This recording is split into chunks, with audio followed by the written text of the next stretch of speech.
the day. This is Miss Tabassum. Today I'm here to talk about a slave and his dying dreams in Henry Wadsworth Longfellow's The Slave's Dream. So let's begin. Introduction to the poet Henry Wadsworth Longfellow, born on February 27, 1807, was an American poet and educator, a teacher, traveler, translator, linguist, and a romantic poet. He wrote lyrical poems about history, mythology, and legend.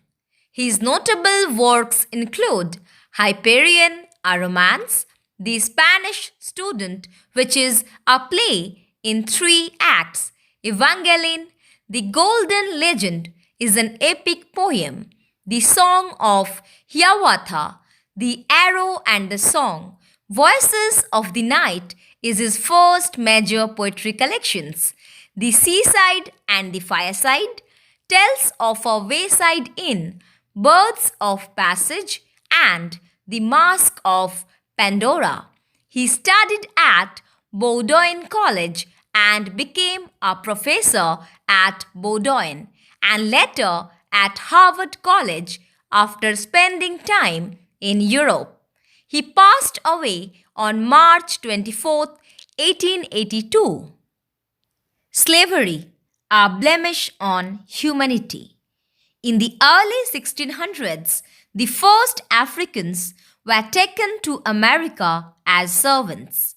Soon after, the Atlantic slave trade began. It was a very profitable business. British and colonial ships traveled to Africa, captured people, and sold them to people in their colonies. After World War II, the governments of different countries in the world came together in 1945 to draft a document outlining the basic human rights, which should apply equally to everyone, irrespective of people's nationality and identity. They all resolved to work for providing these basic rights to all the people in the world. Exposition of the slave's dream. Slavery was the system by which people were owned by other people as slaves.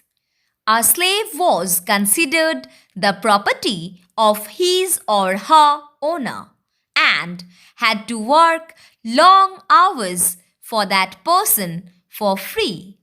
The slave's dream is about a series of dreams of a victim of slavery during the 19th century and describes the pitiable situation of a slave lying on the ground in the United States of America and dreaming of his native land. H. W. Longfellow's The Slave's Dream. Beside the ungathered rice he lay, his sickle in his hand, his breast was bare, his matted hair was buried in the sand. Again, in the mist and shadow of sleep, he saw his native land. The physical image of a slave is portrayed through this first stanza of the poem. The phrase, ungathered rice and sickle in his hand, indicates that the slave's assigned task is left incomplete by him due to his immense fatigue. His bare breast represents the bareness of his life as a slave, and his tangled hair buried in the sand symbolizes death slowly creeping over his exhausted body. As he sleeps, once again he sees his native country in his dream. This last dreaming slumber gives way to a series of onarisms, which reflects the desire of the slave's waking life. Wide through the landscape of his dreams, the lordly Niger flowed beneath the palm trees on the plain. Once more a king he strode, and heard the tinkling caravans descend the mountain road. This stanza vividly describes the dream of the slave. He once again relives the days of his freedom. We come to know from the phrase lordly Niger that the native land of the slave was Africa, as the river Niger flows there. Longfellow depicts a life where the slave was once a king. His regal presence is seen in detail, such as the movement of the lordly Niger, palm trees, and a setting reflective of power. Once more, a king he strode. This particular line makes us guess that perhaps the slave was the king of a tribe of his land. It is enhanced when Longfellow describes the king's ability to hear the tinkling caravans descend the mountain road. The tinkling caravans represent wealth and power, ornate decorations and processions that indicate a great deal of status. It also represents a condition that is far from what the slave now actually experiences. The poet uses the detail of the tinkling caravans to contrast the predicament of the slave. He saw once more his dark-eyed queen among her children stand. They clasped his neck, they kissed his cheeks, they held him by the hand. A tear burst from the sleeper's lids and fell into the sand. The third stanza introduces us to the slave's family. He misses his wife and children. His wife is described as a dark-eyed queen, which expresses their intrinsic connection to royalty and wealth. He dreams of how they would clasp his neck, kiss his cheeks, and hold him by his hand. Such is the intensity of his dream that he cries in his sleep, and a futile tear drops onto the sand and is absorbed. The image of a tenderly devoted family apparently presents a stark contrast to the slave's current realities. In this stanza, the figure of speech is pathos. They clasped his neck, they kissed his cheeks, they held him by the hand. A tear burst from the sleeper's lids and fell into the sand. Pathos is a quality of an experience in life or a work of art that stirs up emotions of pity, sympathy, and sorrow. It can be expressed through words, pictures, and even with gestures of the body. And then, at furious speed, he rode along the Niger's bank. His bridle reins were golden chains, and with a martial clank, at each leap he could feel his scabbard of steel smiting his stallion's flank. In this stanza, we see how the slave perceives his life as a free man. He imagines himself riding a horse at an unrestrained speed along the bank of the river Niger. The reference of the bridle reins were golden chains once again shows that the slave was a king or a wealthy man. With the chains of gold as reins for his horse, he propels his horse onward. The mention of a riding horse is partly a power image. It also symbolizes the freedom to go anywhere he wants. Before him, like a blood-red flag, the bright flamingos flew. From morn till night, he followed their flight over plains where the tamarind grew, till he saw the roofs of Kafra huts and the ocean rose to view. This fifth stanza is a continuation of the fourth as he sees himself following the flight of beautiful flamingos over the plains and continues to ride on his horse till he sees the roof of the huts of the Kafra, a powerful tribe. He recalls the hut of the Kafra tribe and the ocean through his subconscious mind. Here, the portraying of the birds, that is, the flamingos, is also an image of freedom because birds can soar up in the air where humans cannot go.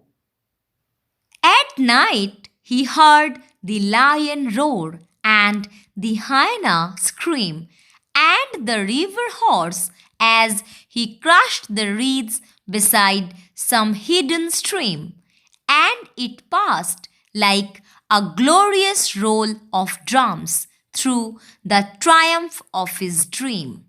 Here, the slave dreams sequentially of the lion's roar and the hyena's scream and the river horse, that is, the hippopotamus, crush the reeds in a marshy land. These colorful and vibrant visual images are accentuated by the free and native sounds of the wild.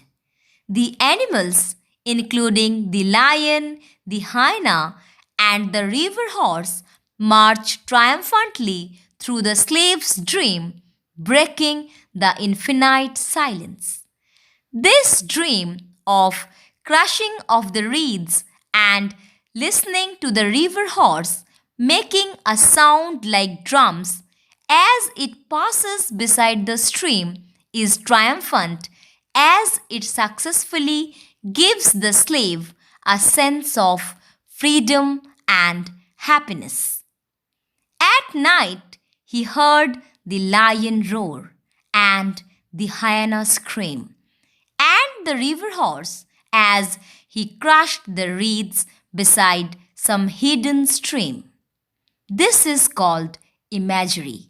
Imagery is a figure of speech in which the poet creates vivid mental images appealing to our senses of smell, sight, taste, touch, and hearing. The forests, with their myriad tongues, shouted of liberty, and the blast of the desert cried aloud with a voice so wild and free that he started in his sleep and smiled at their tempestuous glee. The forest and the blast of the desert are personified, each conveying an exultant cry of the slave's mind. This stanza portrays how the forests of his mind shout out his soul's desire, that is, liberty. The forest and the desert wind seem to exhort him to freedom. The cry of the turbulent wind echoes through his being, making him shake with a smile in his sleep, and he smiles at their expression of freedom. In this stanza, forest and blast of the desert is being personified. Personification is a figure of speech which refers to the practice of attaching human traits and characteristics with non-living objects, phenomena, and animals. He did not feel the driver's whip nor the burning heat of day, for death had illumined the land of sleep, and his lifeless body lay, a worn out fetter that the soul had broken and thrown away. In the last stanza, the poet returns to the physical condition of the slave, who now lies numb and senseless in his death. He has a direct escape from the punishing effect of slave life, both human and circumstantially given. The slave does not feel the sting of the whip and the burning heat of the day. He had his last dream and is now dead. His dead body lay on the ground. The word fetter is used to describe the abandoned body of the slave and makes it clear that the soul contained within it did not enjoy its time there on earth. On the contrary, in escaping the worn out chains, the soul is removing itself from a life of slavery and imprisonment. Through his death, he has broken the chain of his body, while his soul had attained freedom forever. Here, worn out fetter is a metaphor. The poet compares the slave's body to a worn out chain. Metaphor is a figure of speech in which a word or a phrase is applied to an object or action to which it is not literally applicable, and when it is regarded as representative or symbolic of something else. That's all for the day. We will be continuing with the summary of the slave's dream in our next class.